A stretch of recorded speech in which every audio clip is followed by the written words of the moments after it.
Hey, welcome back to my channel Endless Pages. I'm Liv and welcome to today's video, which is my December reading wrap up.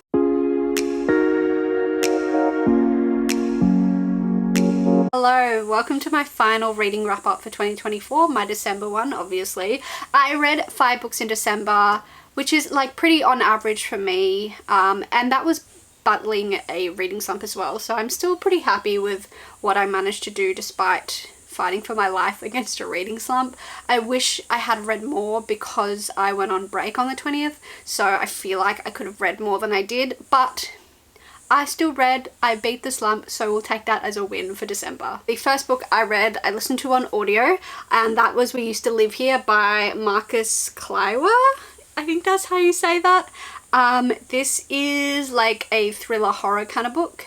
You follow this main character who, her and her girlfriend, their job is basically they like buy houses, do them up, resell them. And one day our main character is at home, her girlfriend's out, and she gets a knock on the door, and this guy, this like middle-aged man and his family are at the door, and he's like, hey, like I used to live here when I was a kid. I wanted to like show my kids where I used to live and where I grew up. Like, do you mind if we just like quickly came in and like had a look around?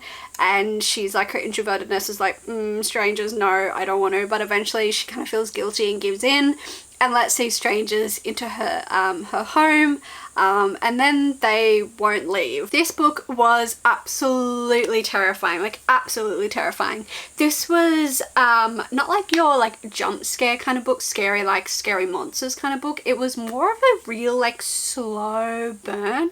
Like the hairs on my arms stood up. It was really creepy and eerie, and it kind of dealt with the idea of like the Mandela effect. If you don't know what the Mandela effect, I'll read the definition. So it's a type of false memory that occurs when many different people incorrectly remember the same thing. So it kind of loosely deals with that, and yeah, kind of the theme of memory and misremembering events or details changing. And it's like really creepy because you watch this main character know that she's not crazy, but because things are changing on her, it makes her seem like she's losing her mind when you know she's not.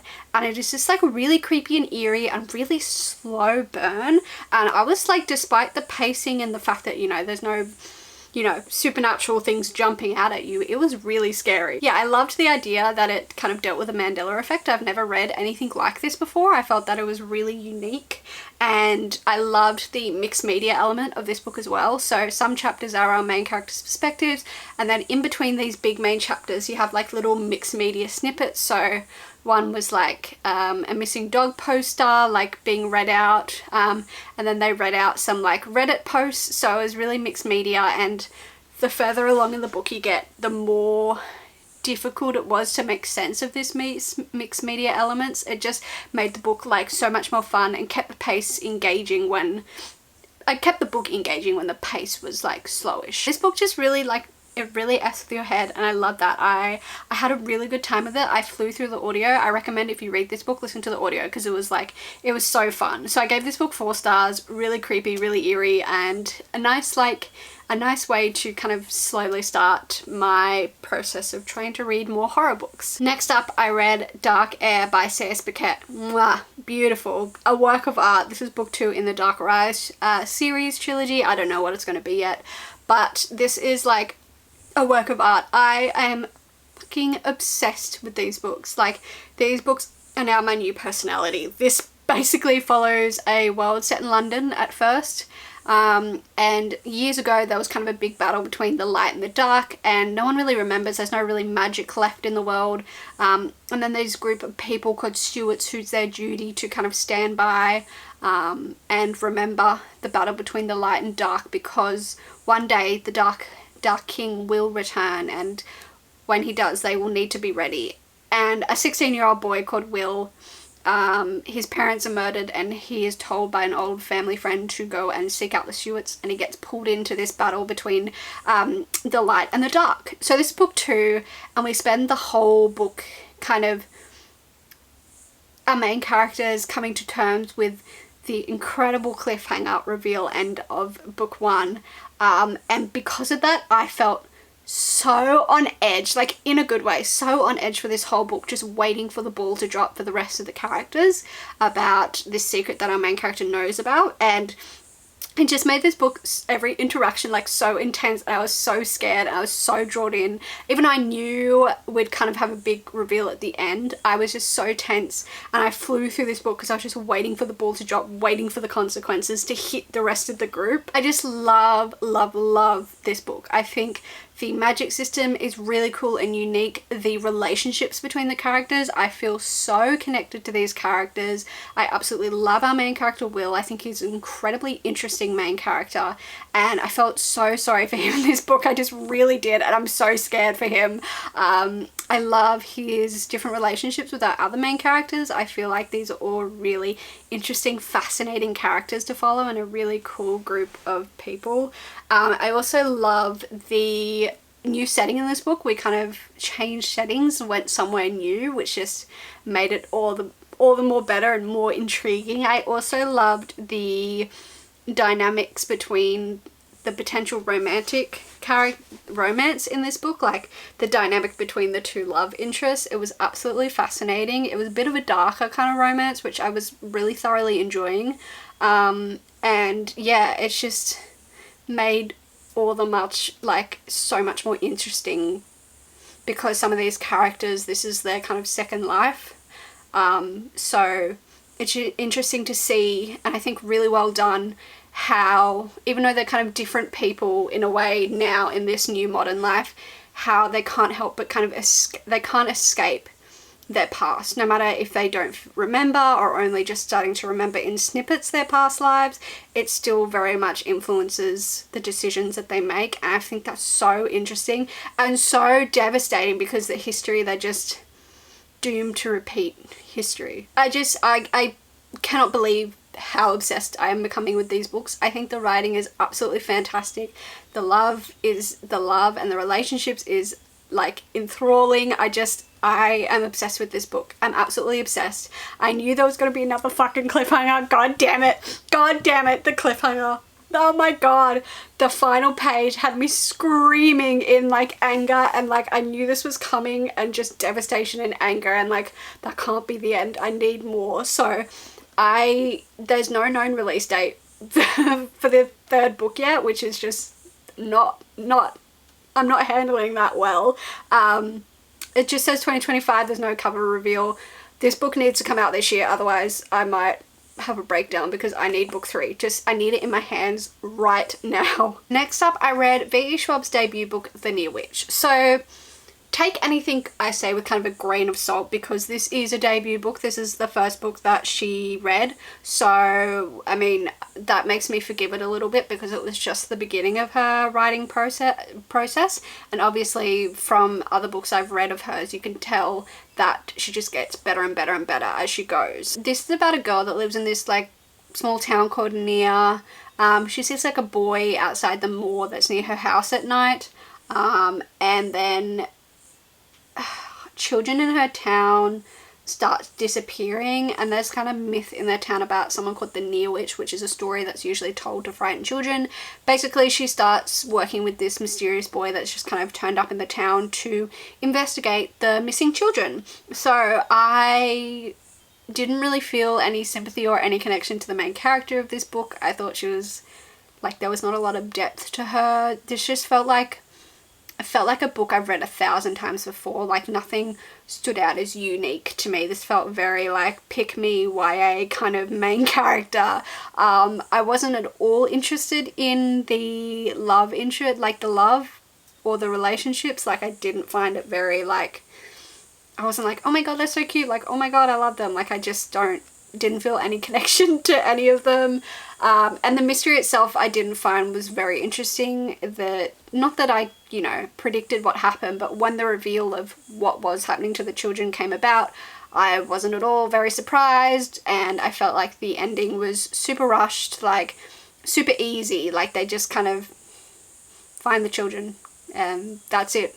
The end, it's over. Yeah, this was kind of cringy, really, really boring. Like, I felt like it was so dragged out, just, this book felt so long despite the fact that like nothing happens, that it's kind of like, it just feels like the main character just literally just like runs around the forest all night. Like that's literally just what it feels like this book is her running around the forest with her thoughts all night, and it was just so boring. I wasn't pulled into this mystery at all. I didn't care about the characters, I didn't care about the relationships, and I was really let down by this book. I will be unhauling it. I really didn't have a fun time at all. It dragged so much, like so much. I don't know why I didn't I do know why I didn't DNF it, because I wasn't going to reach my reading goal. So if I hadn't been trying to desperately reach my reading goal, this would have been DNF'd. There was like a little short story at the end about the mysterious boy's past and how he ended up in the town, and I found the writing in that a little bit better than the main story.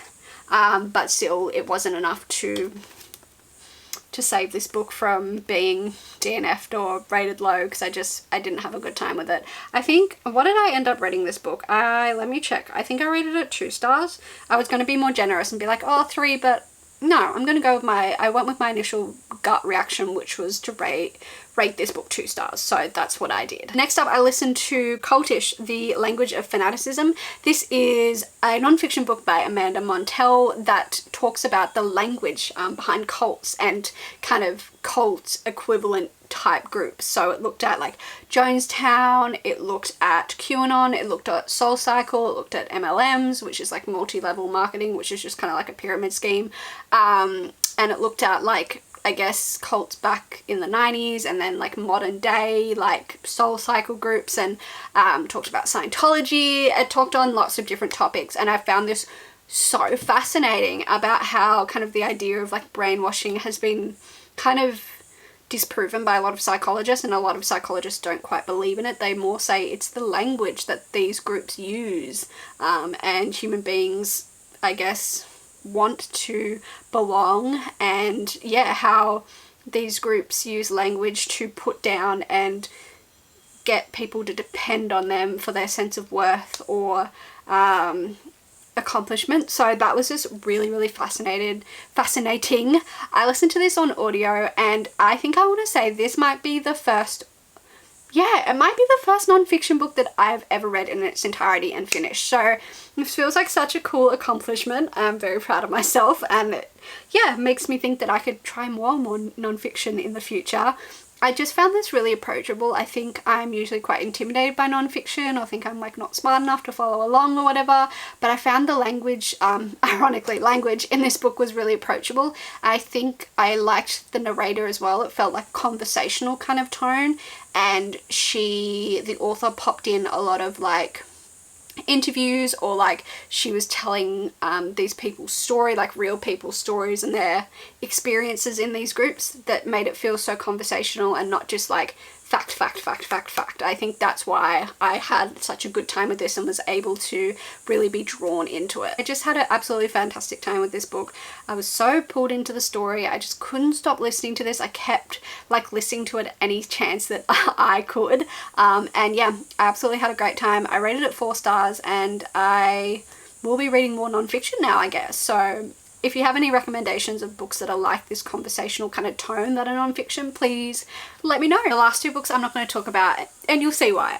Book number 1 was just a reread of City of Ashes, book 2 in the Mortal Instrument series. This is probably like the 10th time, maybe even more than that to be honest, that I've reread this book. So no new thoughts. I've read it a million times. It's a comfort read. I know it's bad, alright. Nostalgia. All I can say is, oh my god, I feel sorry for Simon. Like, I hated Simon when I was a teenager, because I was like, he's getting in the way of Jason Clary, but justice for Simon, honestly, is one of the best characters, and Clary is incredibly reckless and makes stupid decisions. Anyway, yeah, I reread that, had a fun time. The final book I read in December was The Ledge by Kristen White. I'm not going to tell you my thoughts about this because this is for a reading vlog that I'm doing that will be out hopefully sometime in January. I thought I would end this December wrap up with some 2025 reading stats. So I reached my yearly goal in December, and I read 50 books, which was my goal, bang on my goal, so I'm very happy with that, which ended up being around 15,494 pages. Here's a graph of my genres Number 1 being fantasy, which is no surprise at all. Number 2 being thriller, which is no surprise. Number 3 being horror, which I'm so happy about because I'm wanting to read more horror.